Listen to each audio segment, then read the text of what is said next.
nang kinausap ang sarili na bukas hindi mo na siya hahanapin muli. Pero sa bawat tunog ng telepono sa gabi, umaasa kang pangalan niya ang makikita mo muli. Kinakapit mo pa rin ang mga kahapon na matagal nang nilamon ng panahon.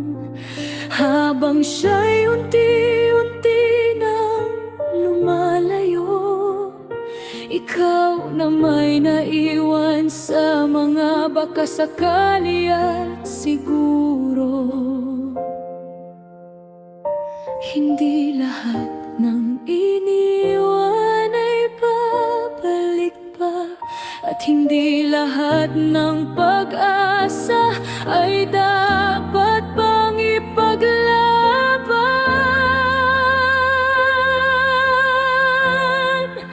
Bitawan mo na ang pusong pagod ng maghintay. Huwag mong ikulong ang sarili sa pag-asang wala ng buhay. Kung mahal ka, hindi ka iiwan sa katahimikan. Hindi ka hahayaang maghintay ng walang kasiguruhan. Bitawan mo na, hindi dahil kulang ang pagmamahal mo, kundi dahil may mga taong hanggang alaala na lang ang papel sa buhay mo. Minsan ng tunay na pagmamahal sa sarili ay ang pagpiling umalis kahit gusto mo pang manatili. Alam kong mahirap kalabanin ang alaala, lalo na kung minsan naging tahanan siya. Pero gaano katagal mo pang hihintayin ang taong pinili ng iba, ang landas na tatahakin? Hindi mo kailangang ubusin ang buong buhay sa pag-aabang sa isang pintuang matagal nang nakasarado. May mga biyayang hindi makakapasok habang mahigpit mong hawak ang kahapon. Hindi kabiguan ang pagbitaw. Minsan ito ang unang hakbang sa tunay na paghilom. Bitawan mo na ang pusong pagod ng maghintay. Huwag mong ikulong ang sarili sa pag-asang wala ng buhay. Kung mahal ka, hindi ka iiwan sa katahimikan. Hindi ka hahayaang maghintay ng walang kasiguruhan. Bitawan mo na, hindi dahil wala nang nararamdaman, kundi dahil mas pinipili mo na ang sarili mong kapayapaan. May pag-ibig pang darating sa tamang panahon, pero kailangan mo munang palayain ang puso mo ngayon.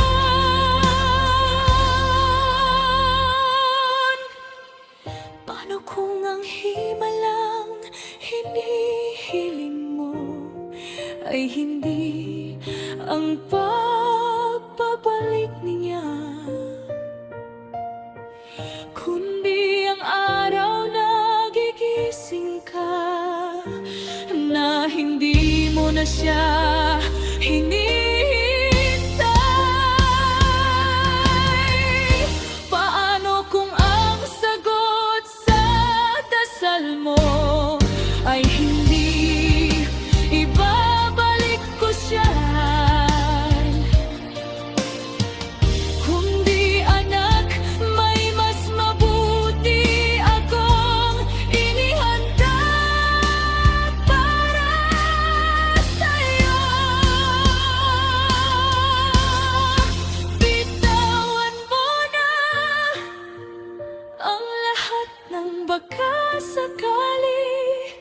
Palitan mo ito ng pag-asang para rin sa'yo ang bukas na darating. Hindi natatapos ang kwento sa isang paalam.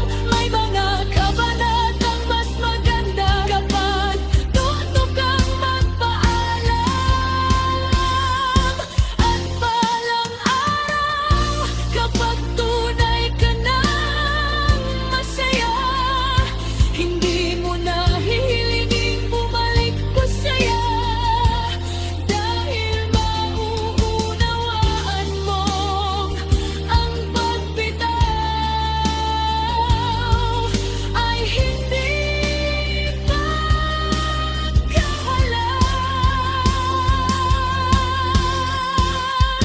kundi paglaya. Kung iniwan ka na,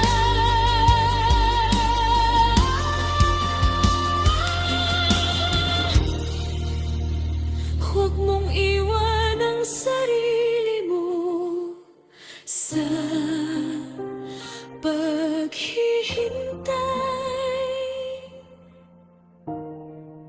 May buhay na naghihintay.